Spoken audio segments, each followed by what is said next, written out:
Skill 2 and a very good evening, everyone. Welcome back once again to MSBS Weekly Guided Meditation by Phra Goh. Today is the 15th of October, 2024. This week, we are continuing on the subject of too much heaven. If you have some topics that you want Bante to discuss, please type in the chat. Bante will be leading the homage to the Buddha and taking a 5 precepts for Buddhists. Now let's compose our mind, put our palms together, and welcome Bante. Over to you, Bante. Okay, thank you, Terence. Here we're going to start off with paying respects to the Buddha by bowing 3 times. First bow, second bow, third bow.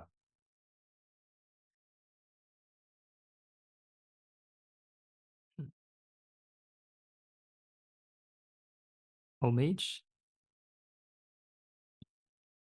Namo tassa bhagavato arahato samma sambuddhassa. Namo tassa bhagavato arahato samma sambuddhassa. Namo tassa bhagavato arahato samma sambuddhassa. 3 refuges. Buddhang saranang gacchami. Dhammang saranang gacchami. Sanghang saranang gacchami. Dutiyampi buddhang saranang gacchami. Dutiyampi dhammang saranang gacchami. Dutiyampi sanghang saranang gacchami. Tatiyampi buddhang saranang gacchami. Tatiyampi dhammang saranang gacchami. Tatiyampi sanghang saranang gacchami. 5 precepts. Panatipata veramani sikkhapadang samadhiyami. Adinadana veramani sikkhapadang samadhiyami. Kamesu miccacara veramani sikkhapadang samadhiyami. Musawada veramani sikkhapadang samadhiyami. Surameraya majapamadatthana veramani sikkhapadang samadhiyami. Sadhu, sadhu, sadhu. Okay, so good evening to everyone again. So we're still continuing the series, Too Much Heaven, like what Terence suggested. If you are kind of sick of this topic of too much heaven, then you can suggest some other topic. If not, I keep on finding other suttas to talk about heaven. And of course, I have to find suttas that relate practice to heaven, because of course there are lots of stories of heaven, deva stories, but some of them may not like relate to meditation practice. Yeah, so we're going to continue what we left off from last week. So we actually covered, or we kind of concluded the 4 jhanas equals to the 4 sublime states, based on the previous lesson. Okay, so this is the Dutiya Metta Sutta. So this another sutta on these 4 sublime states. So I'll just read through and comment along the way. Mendicants, these 4 people are found in the world. What for? Firstly, a person meditates spreading a heart full of love to one direction, and to the second, and to the third, and to the fourth. In the same way, above, below, across, everywhere, all around, they spread a heart full of love to the whole world, abundant, expansive, limitless, free from enmity and ill will. Yeah, so we call this an expanded mind. Where spatial awareness is not restricted to one small area, it's not restricted to within the confines of the body. Yeah, so our attention can be inside and outside. So that's why in this loving kindness meditation, it can be done in all postures, standing, sitting, walking, lying down, because the area of attention is everywhere. It's not just like limited to like one place. Okay, next.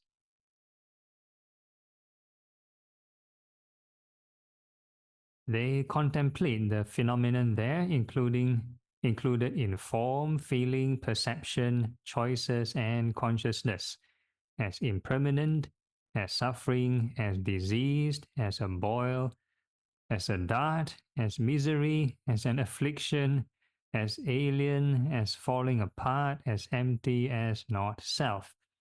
Okay, so this whole list of reflection is probably like the the suttas time, their insight meditation. They don't have like the modern meditation manual. They tell you 16 stages of insight practice. So down here, they have mentioned all this impermanence, suffering. Normally in Buddhism, we say three universal characteristics: impermanence, suffering, non-self. Then this one have more, talk about emptiness, affliction, misery, all those. So we have one whole list. But do you need to contemplate on all of them? So actually, any reflection, as long as you can reduce craving, reduce greed and hatred, then that's the correct practice. So the safest approach is still to reflect on impermanence, because impermanence is something obvious, evidential. Whereas some other reflection, for example, not self or emptiness, requires some logical deduction before you come to this conclusion. So if a person haven't really detached, they might perceive emptiness or non-self in with this ego. So they are going to use ego to approach and understand this emptiness and not self. So it becomes very theoretical. It's just a concept, but they haven't kind of like use it to practice detachment. So the safest approach start off with impermanence, and once you get a hold, as in you quite detached until a certain extent, you find like your sense of ego, a sense of self has kind of diminished, then you slowly get to understand what is this emptiness and not self. You become more selfless, so you understand what is not self. So it's more of the byproduct. So this later few contemplation, this emptiness and not self, is probably for advanced practitioners. If they are already in that particular state of mind, that particular kind of I would say, a purer kind of consciousness, then it might be relevant for them. But if our mind is still like full of ego, then we try to talk about this. Some practice talk about pure mind the mind is the talk about emptiness, those kind of stuff. Then we might equate our ego as those objects. So it might not help one to improve. Okay, so you need to reflect the 5 aggregates as all this, but we're just using one, impermanence. So I think I have in the past talked about this, what's that sutta? On virtuous. Yeah, so there's these 2 monks having a conversation. This Venerable Sariputta and Venerable Kotika, they are actually having a discussion. So Venerable Kotika asked Venerable Sariputta. Sariputta is the wisest disciple of the Buddha.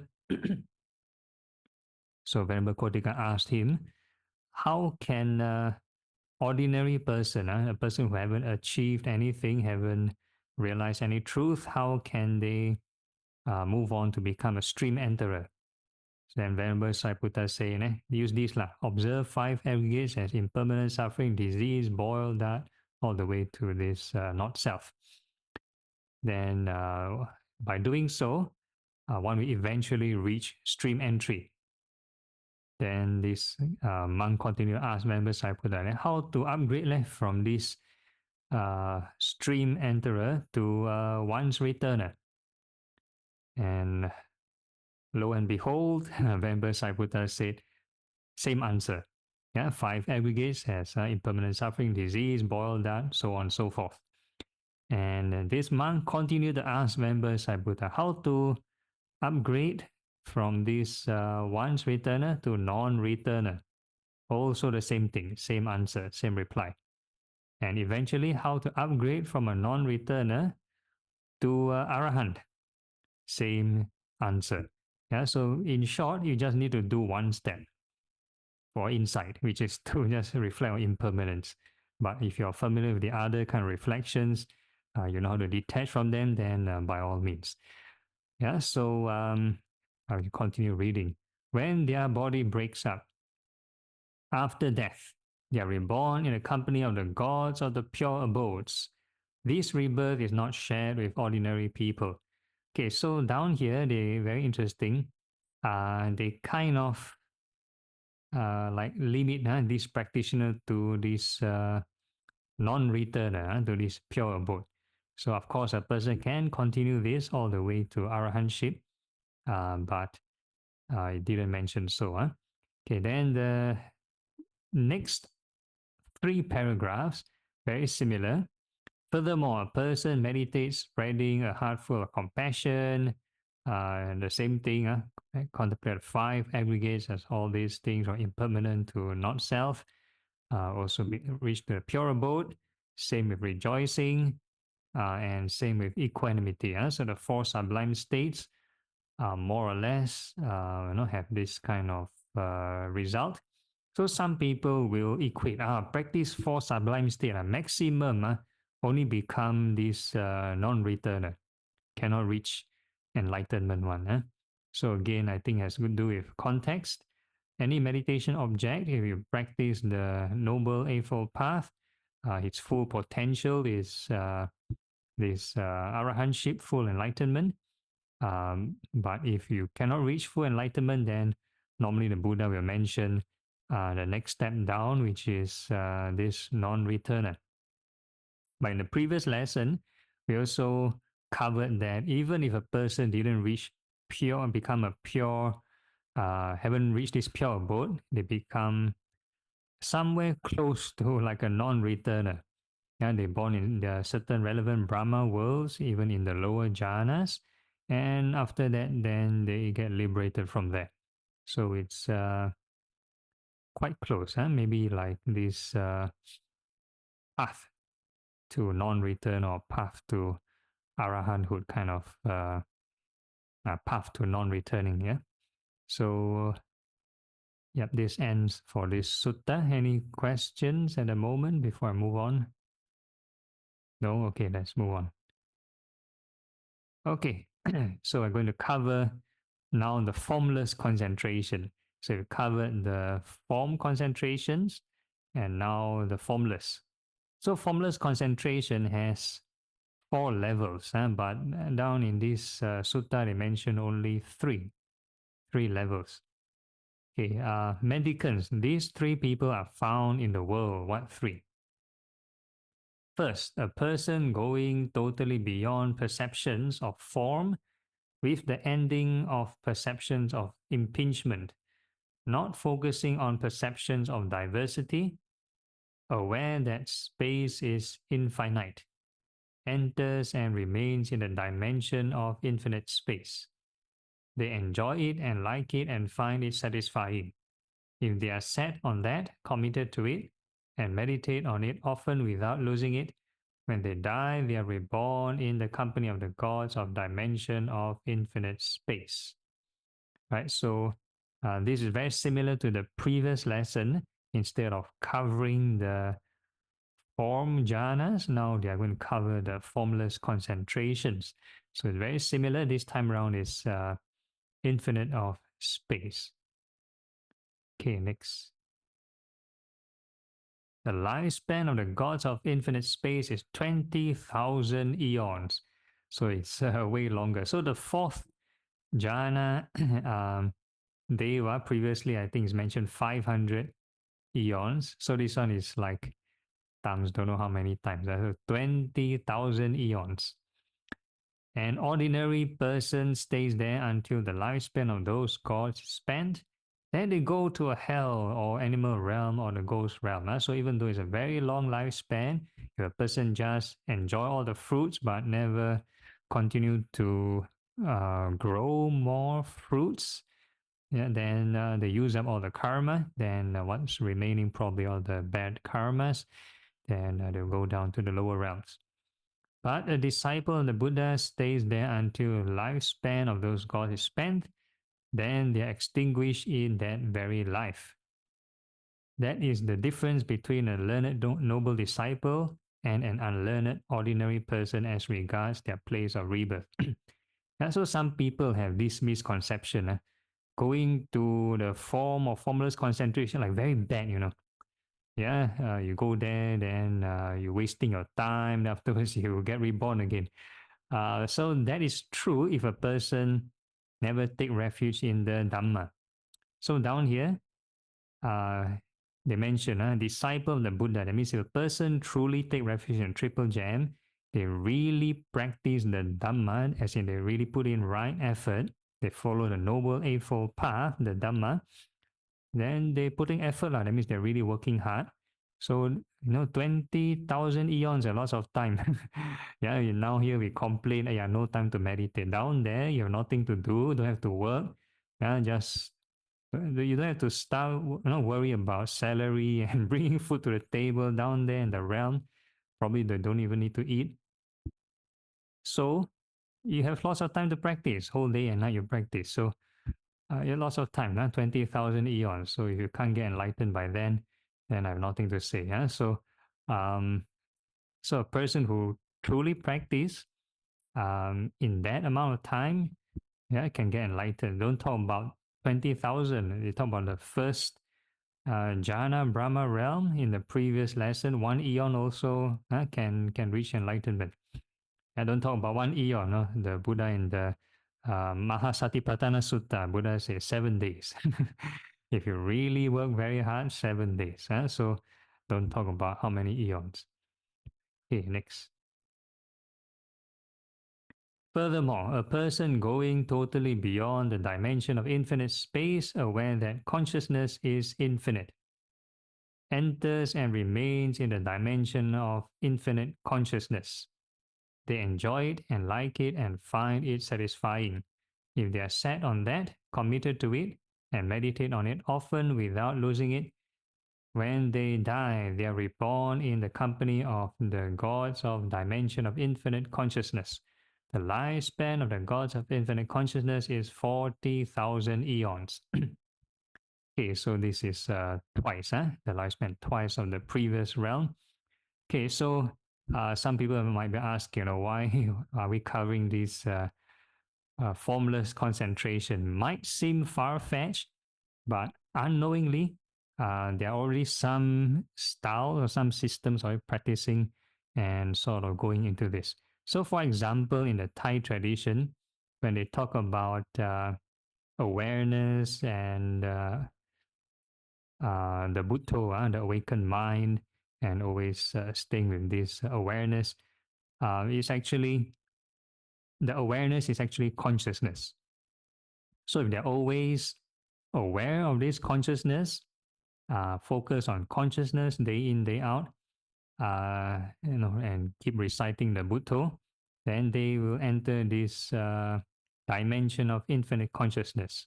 So if let's say they don't mix with other meditation object, they don't do the breath, they don't do some other stuff, they just purely just Buddha and stay with the awareness, they'll straightway jump into this dimension of infinite consciousness. So it's a jump from zero concentration from the essential desire realm jump to this infinite consciousness. So in the Thai tradition, in the breath meditation they are doing, they don't talk about level to level jhanas. They don't talk about first, second, third, fourth jhanas. They are not familiar with that kind of level to level. They tell you focus the breath, then once the breathing stop, then they stay with the awareness, then they straight jump to this dimension of infinite consciousness. So after they're out of the meditation, they say, oh, very peaceful, very peaceful. They ask them what level of jhana, they don't know. They don't know which level.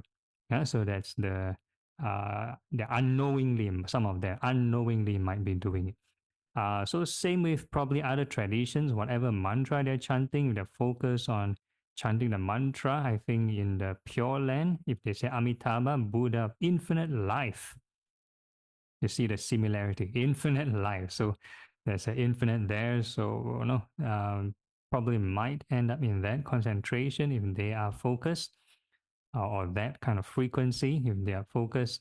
So that is the practice. Okay, next. An ordinary person stays there until the lifespan of those gods is spent. Then they go to hell or the animal realm or the ghost realm. But a disciple of the Buddha stays there until the lifespan of those gods is spent. Then they extinguish in that very life. This is the difference between a learned noble disciple and an unlearned ordinary person as regards their place of rebirth. So the same thing, long lifespan, if you don't work hard, or you don't put in the work, you just enjoy the peace, the calmness, or that experience, then you're just using up all the fruit. So in meditation, the same thing. I always mention put in right thought, right effort. Some people say, oh, you experience the nice state, how?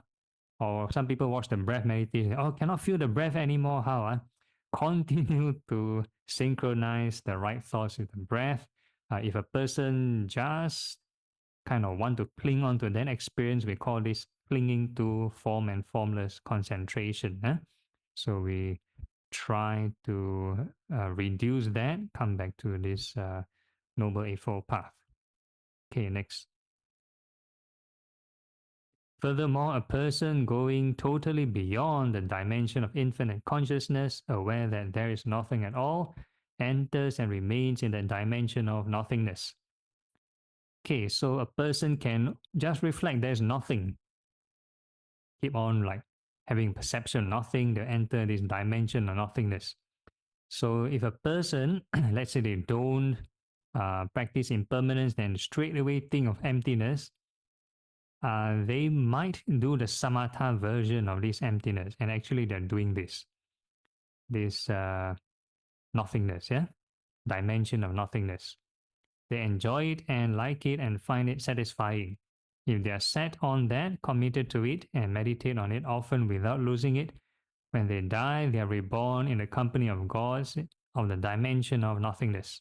The lifespan of the gods of nothingness is 60,000 eons. So another additional 20,000. Next. An ordinary person stays there until the lifespan of those gods is spent.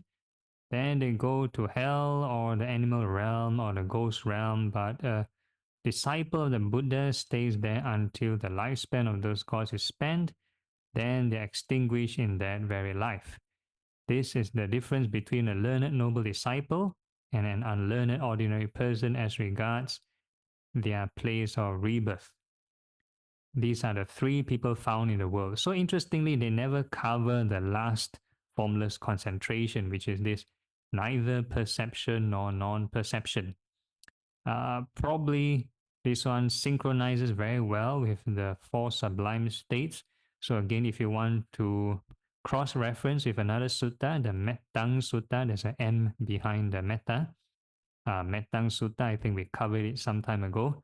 If a person does compassion meditation, they wish may all beings be free from suffering, they continue to do that, then one may enter this second level of concentration. But if they add insight, they add the reflection of impermanence, the five aggregates as impermanence, observe the four elements as impermanence. Then from that second level, it will jump to this perception of infinite space, which is the first formless concentration a few slides ago. So it's a jump. So from second to fifth. So they bypass the third and the fourth. Yeah, so that's the, sometimes we do this routine actually. So some people might unknowingly enter this perception of infinite space. And likewise for the third sublime state, which is appreciative joy, I just mentioned that if a person keep rejoicing with all beings, then they might enter this third level of concentration. But if they add insight to it, they trigger these seven factors of awakening, they will enter this the second formless concentration, which is perception of infinite consciousness. Yeah, the infinite consciousness. So that's another way to go to this infinite consciousness. Then the fourth sublime state on equanimity. Yeah? So when we reflect on karma to reach this equanimity, it may lead to the fourth level of concentration. But if a person continue to add insight, they trigger the seven factors of awakening, then it will enter this realm of nothingness, a dimension of nothingness. So it's a jump from 4 to 7. So there's like jumping of 3 steps. So that is the way it is. Don't ask me why it's like that.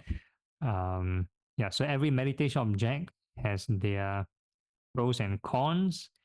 So like the breath meditation, probably it's the only kind of meditation object that can able to go through all the levels, from the first all the way to the highest one. Is neither perception nor non-perception, level by level. If a person does the breath meditation purely, so without combining with the lights lah, don't combine with the no, with some other thing, don't combine with Buddha or whatever. So yeah, different meditation objects has their pros and cons. So yeah, you need the proper technique actually. Okay, next slide. Okay, so I'm going to end my sharing today. So the next topic will be for next lesson lah. Open a new chapter, if not confuse people. So this series so far for last week and the previous lesson and this one, we are covering the 4 sublime states, the different levels of concentration, and the whole idea is continue to put in the right effort and walk the Noble Eightfold Path, regardless of how calm your state of mind or how enjoyable is the state of concentration. If not, that level of concentration will not last long. It will eventually disappear. So that's the micro level of looking at it. Okay, so any questions?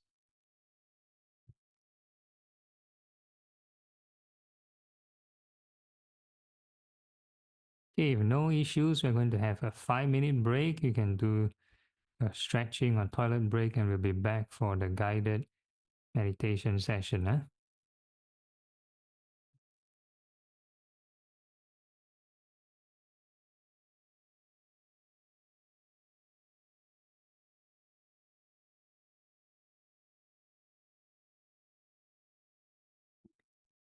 Okay, yep, so we can start if there's no questions.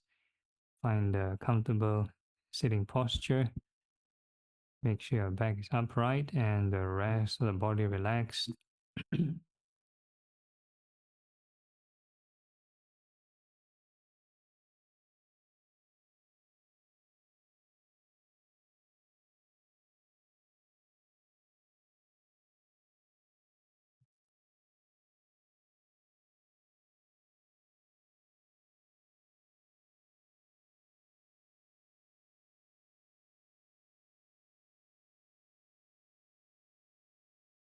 Okay, and the first thing we're going to do is to familiarize ourselves with the 4 element sensations of the body.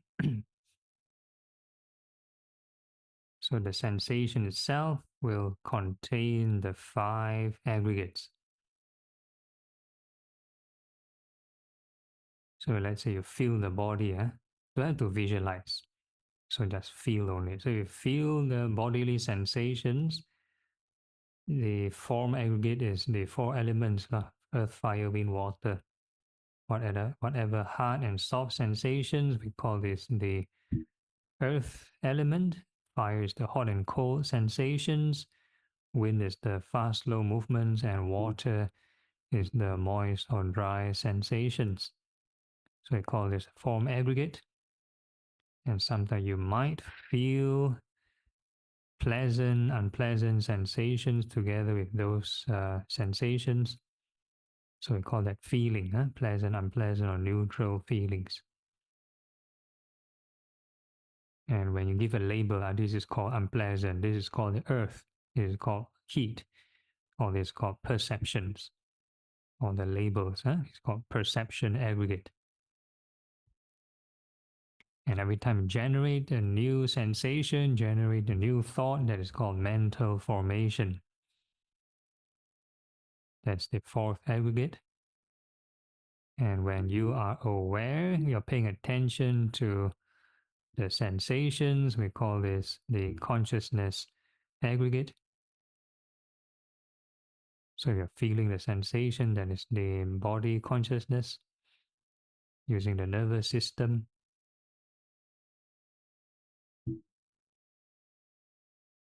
So the idea of observing these aggregates, we are not going to control them, do not coerce them and fixate them in any manner. We just let them appear naturally by themselves.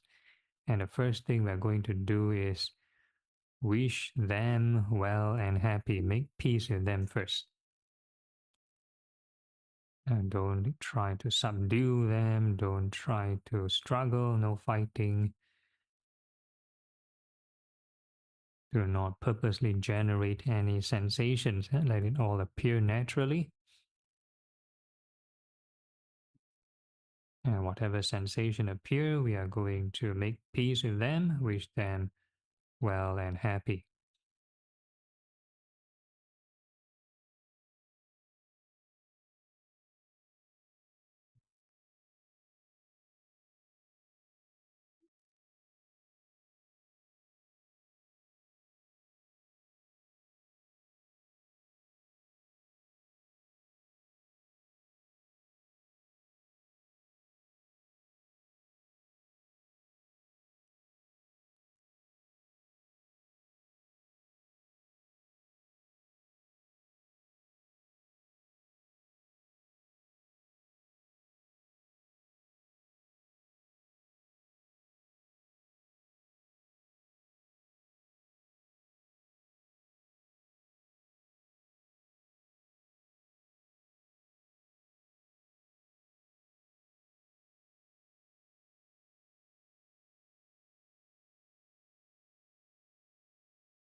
Okay, so the more right thoughts you generate, you're actually walking the Noble Eightfold Path. That's the 4th Noble Truth.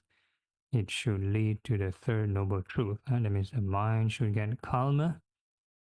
So if the mind gets calmer, means you are on the right track. You reduce this craving and stress. But let's say the more you meditate, the more stressful, more frustration, or let's say stray off, and that's actually succumbing to craving and suffering. First 2 Noble Truths.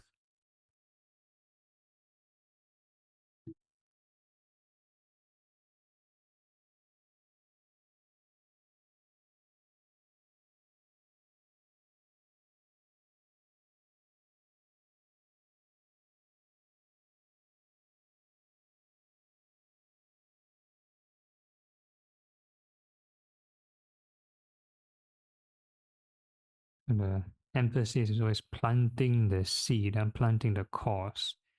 Don't chase after the result. All result is byproduct.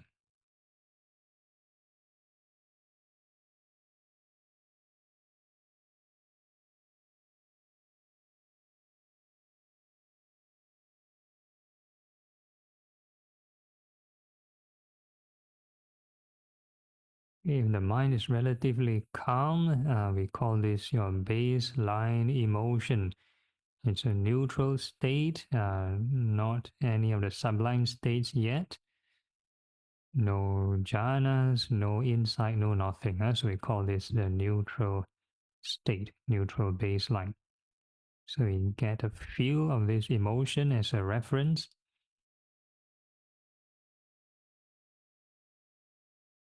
And once we have it, then we are going to move on to a boundless loving kindness.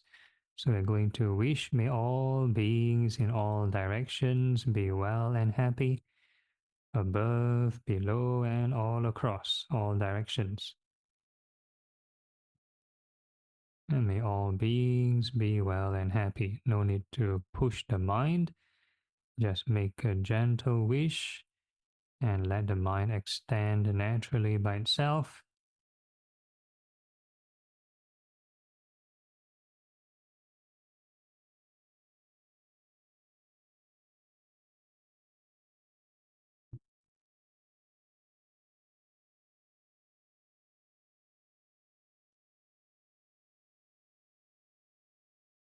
However far the mind wishes to extend doesn't matter.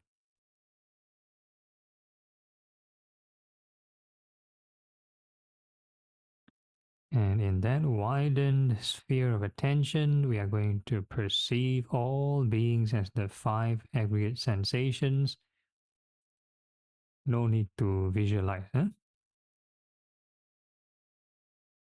we call this the non-discrimination approach. So the lowest common denominator, any sensation appearing, we are going to wish, may all beings be well and happy. So we change the labeling slightly to all beings. And we synchronize with the sensations. So the sensations may appear inside the body or outside the body, near or far, large, small area, doesn't matter. Once something appears, may all beings be well and happy.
And all the conditions are right. You have the right thought, right effort. May all beings be well and happy. It may trigger this right concentration. So if there's any increment of this joy and happiness compared to the neutral baseline emotion, and that will indicate the first level of concentration. And regardless of what you experience, keep on wishing may all beings be well and happy. Treat everything else as a byproduct.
Okay, and we are going to add some wisdom or insight. We are now going to reflect on impermanence.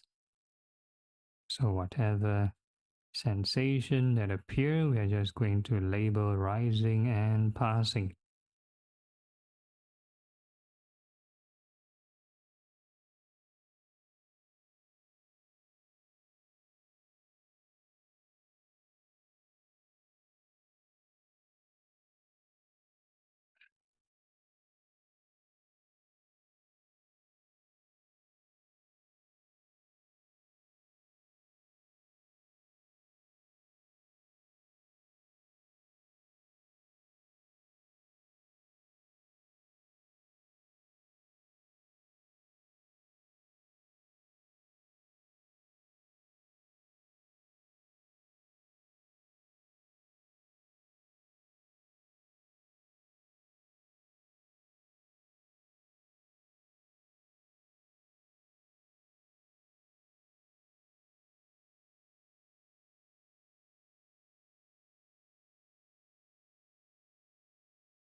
Okay, let's say you keep on reflecting on impermanence, the joy will eventually kind of disappear. And one may experience this neutral but more refreshing kind of experience. So we call that equanimity, normally associated with the fourth level of concentration. So it jumps from 1 to 4.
Okay, then we switch to the second sublime state, which is compassion.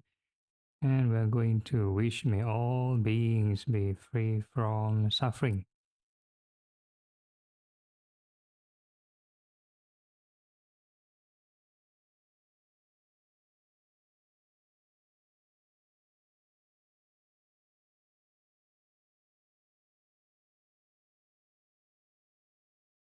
And using the non-discrimination approach, any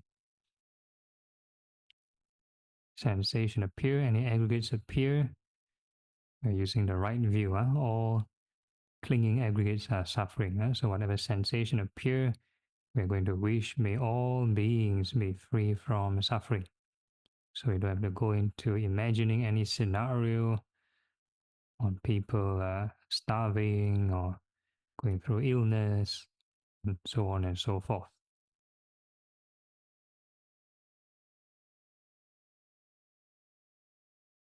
So avoid story making, just come back to the sensations.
Once you do not generate right thought, then naturally the mind will cling to the wrong thought, which will result in suffering.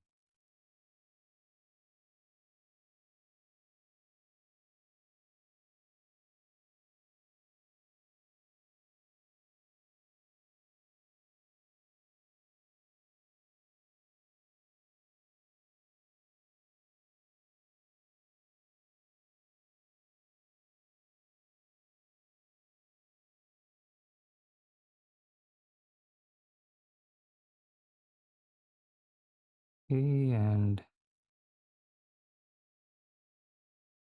if all the conditions are right, you keep on wishing, may all beings be free from suffering, then one may trigger this right concentration. So if there's this concentrated kind of compassion, one may feel this emotion of joy. The conventional compassion will be just sorrow and sadness, whereas the concentrated kind of compassion will have some kind of joy there.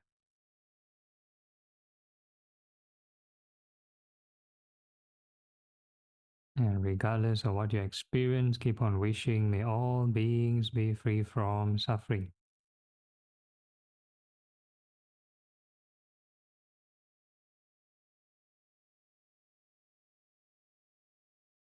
Treat everything else as a passing scenery.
And we're going to add some insight, some wisdom. So we're going to perceive all aggregates, all sensations appearing as boils and disease appearing. So whatever sensation appears, you just label it as disease and suffering. All this cause pain. New sensation appear, disease. New sensation appear, disease.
Let's see, all the joy start to disappear instead of the equanimity from previously.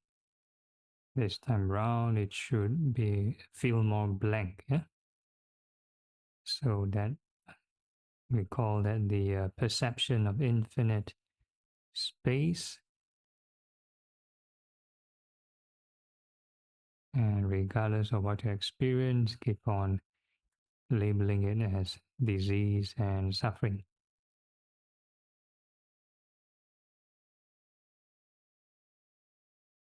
All these aggregates are addiction, and you cling on to it, cause you to suffer.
Okay, and before we conclude the session, same gentle reminder in all activities, whether we're standing, sitting, walking, or lying down, we can be mindful of the sublime states or mindful of impermanence.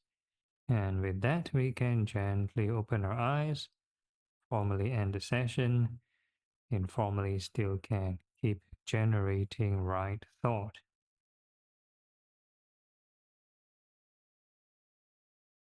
Okay, any issues, problems, questions?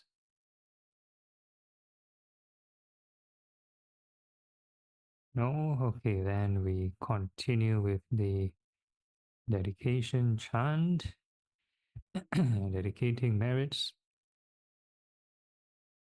Akasata cha Bhumata Devanaga Mahitika Punyang tang anumoditva Chirang Rakhantu Lokasasanang Etavata cha amhehi Sampadang punya sampadang Sabbe dewa sabbe bhuta sabbe sata anumodantu Sabba sampati siddhya. Dedication of marriage to departed. Idang me nyatinang hotu sukita hontu nyatayo. Idang me nyatinang hotu sukita hontu nyatayo. Idang me nyatinang hotu sukita hontu nyatayo. Aspiration. Imina punya kamena mame bala samagamo satang samagamo hotu yavanibhana patiya. Sadhu, sadhu, sadhu. Okay, and bow to the Buddha 3 times. First bow. Second bow. Third bow. Any announcements from Terence? Nothing?